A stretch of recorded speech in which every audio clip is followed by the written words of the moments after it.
औरंगजेब क्रूर होता, बापाचा मर्डर केला, भावांचा मर्डर केला, मर्डर म्हणजे हत्या केली, सगळ्यांना, घरातल्या सगळ्यांना मारून टाकलं. हे मी बोललेलो दाखवलंच नाही. पण मी जे बोलत होतो त्याची लिंक तोडून भलतंच दाखवलं. औरंगजेब क्रूर होता याबद्दल कोणालाही शंका असता कामा नये. तो मानवतेला लागलेला कलंक होता, हेही मी त्या दिवशी बोललेलो होतो. मैं हुसैन सुल्तान रणभूमि न्यूज़ में आपका स्वागत करता हूँ। इस वक्त हम मौजूद है मुमरा पुलिस स्टेशन में।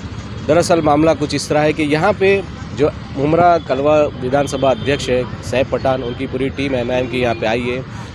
मामला कुछ इस तरह है कि 8 जनवरी को एक मराठी चैनल में यहाँ के जो स्थानीय विधायक है पूर्व गृह निर्माण मंत्री डॉक्टर जितेंद्र आव्हाड ने एक इंटरव्यू दिया था, जिसमें उन्होंने जो औरंगजेब रहमतुल्लाह ताला अलैह है उनको एक ये बताया कि उन्होंने उनके बाप का और भाई का मर्डर किया है। इस तरीके की वीडियो जब आने के बाद MIM में एक तरीके से देखा जाए तो नाराज़गी पाई जा रही है। इसको लेकर MIM की टीम ने आज यहाँ पे मुमरा पुलिस स्टेशन के PI जो सीनियर इंचार्ज है अशोक कटलक से मुलाकात की और उन पर विधायक के ऊपर मामला दर्ज करने की बात की। काफ़ी बातचीत होने के बाद ये जो PI है अशोक कटलक ने बताया कि जहाँ पे ये घटना हुई है, जहाँ पे ये इंटरव्यू दिया गया है, वहीं पर उसका मामला दर्ज किया जाएगा। इन सारे मामलात को लेकर जानते हैं कि MIM के जो पदाधिकारी है सैफ पठान, जावेद सिद्दीकी और पूर्व नगर सेवक शालम से भी जानते हैं कि इस पूरे मामले को लेकर उनका क्या कहना है, किस तरह की कार्रवाई की मांग करें और जिस तरीके से शहर में एक तनावपूर्ण माहौल पैदा हो रहा है उसको लेकर भी उनका क्या कहना है। जी अस्सलाम वालेकुम रहमतुल्लाह बरकातहू। देखिए ये अभी हम लोग पूरी हमारी टीम सीनियर PI से मुलाकात करके निकल रही है। हम लोग जो यहाँ के मौजूदा MLA है जितेंद्र आव्हाड, उनके खिलाफ़ FIR दर्ज करवाने आए थे। हमने मांगनी की है कि यहाँ पर उन पर FIR दर्ज हो, तो उसके लिए हम लोग पूरी टीम हमारी यहाँ पर जमा हुई थी। मुद्दा देखिए ऐसा है कि आप लोगों को पता होगा कि पिछले कुछ दिनों से जो लोगों पे केस बनाते थे, उन पे 1-2 केस क्या है वो पागल हो गए, और पागल होने के साथ साथ वो कुछ भी स्टेटमेंट कहीं पे भी दे रहे हैं। और अभी उन्होंने माज़अल्लाह करना बोलना नहीं चाहिए, बहुत बड़ी बड़ी गुस्ताखियाँ उन्होंने की। अभी कुरान शरीफ उन्होंने उठाया था। अभी उसके बाद एक जिस पे हम FIR करने आए, वो FIR की मांगनी हमारी ये थी कि औरंगजेब रहमतुल्लाह अलैह उनकी शान में उन्होंने 8 जनवरी 2023 को TV9 मराठी चैनल पे मराठी में एक स्टेटमेंट दिया है, और उसमें उन्होंने उनको क्रूर बादशाह कहा है, जालिम कहा है, उनको मर्डरर कहा है, और कहा है कि वो इंसानियत के नाम पे काला कलंक थे। तो उसके खिलाफ़ जैसा कि आप लोगों को सबको पता है कि हज़रत औरंगजेब रहमतुल्लाह अलैह यानी कितने वली शिफत थे, कितने परहेजगार थे। आप बादशाह होने के साथ साथ भी पूरे अखंड भारत के बादशाह, जब भारत यानी एक छोटा सा MLA जो अपनी राजनीति करने के लिए जिस पे दुनिया के भ्रष्टाचार के आरोप है कि कब्रस्तान की ज़मीन का हेरफेर किया है, स्लाटर बेच दिया है, प्लेइंग ग्राउंड खा रहा है, बिल्डरों से मिच के, वो एक ऐसे बादशाह पर जो पूरे हिंदुस्तान के अखंड हिंदुस्तान के बादशाह थे।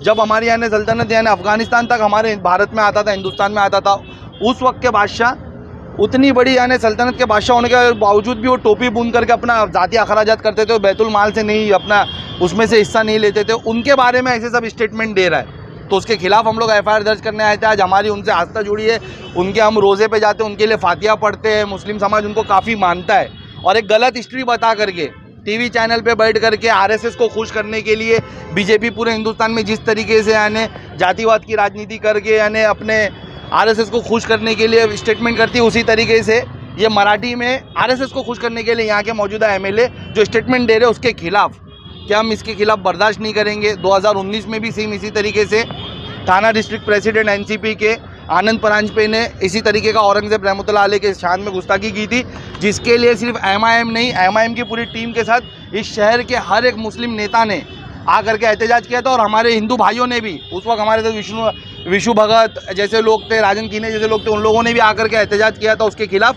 और यानी कहा था कि गलत है। उसी तरीके से आज हम वापस से यानी यहाँ पर आए कि अगर उस वक्त FIR हो गई होती तो ऐसी हरकत दोबारा ना होती। मैं भी आपको उनका बोला हुआ एक छोटा सा क्लिप,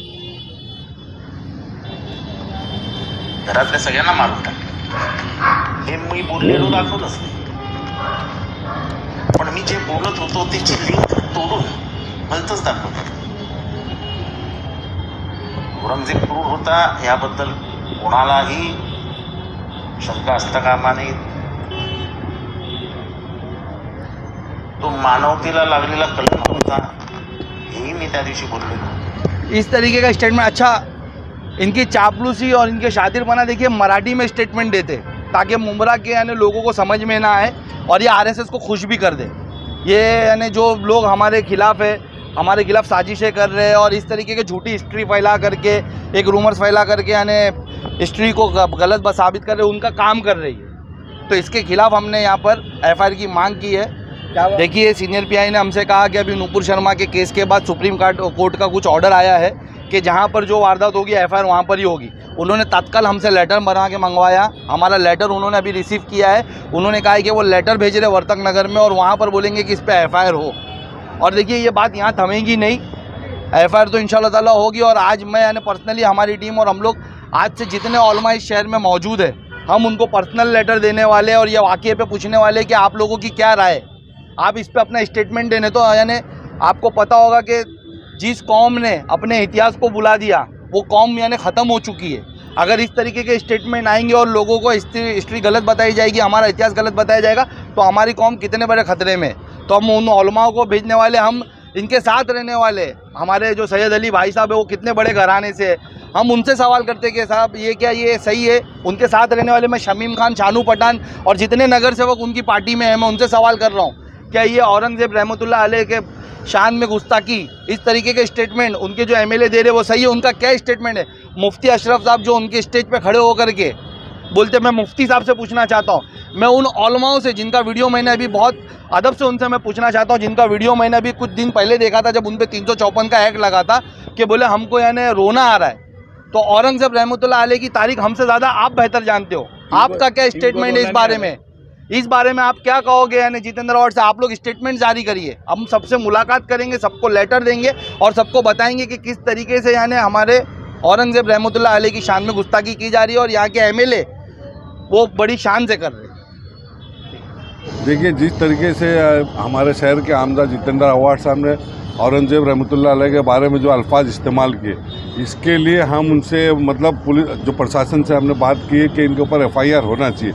इससे पहले इनकी पार्टी के अध्यक्ष ने भी एक बार ये चीज़ कहा था औरंगजेब रहमतुल्लाह अलैह के बारे में. आपको मालूम है औरंगजेब रहमतुल्लाह अलैह की वो हिस्ट्री है कि जब अखंड भारत था उस वक्त जब ये बादशाह थे उस वक्त भारत के जीडीपी 58% पे थी, 58. आज ये सारे लोग मिल के एक भारत की जीडीपी कहाँ पे रखे इनको नहीं मालूम है. तो हम लोग ये चाहते हैं. और शहर के उलमा, मैं ये बात कहना चाहता हूँ कि जो शहर के उलमा हर वक्त आते थे, तो इस वक्त कहाँ है वो शहर के उलमा जिनको हम ये उनसे सुनना चाहते हैं कि इस मामले में आपकी क्या राय है, आप किसका साथ दे रहे हैं, सच का, हक का या आमदार का.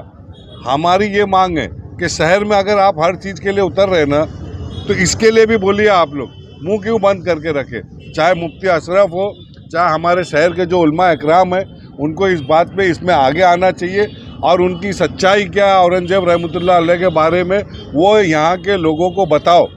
आप बताइए, उलमा बताए कि इस औरंगजेब रहमतुल्लाह अलैह की इतिहास क्या थी और उनका इंसाफ कैसा था. वो जो लोग कह रहे हैं कि मतलब वो मानवता के नाम पे धब्बा था, बताइए, आप हिस्ट्री उठा के दिखाइए, मानवता कौन सी जगह पे उनकी मान्यता ख़राब थी. वो एक ऐसा बादशाह गुजरा जिन्होंने कभी हुकूमत के खजाने से अपने ऊपर खर्च नहीं किया. उन्होंने अपनी मेहनत करके 40-45 साल का शासन था उनका, लेकिन उन्होंने कभी अपने ऊपर जाति खर्च नहीं बनाया. उन्होंने टोपी बुन के अपना खर्च चलाया करते थे.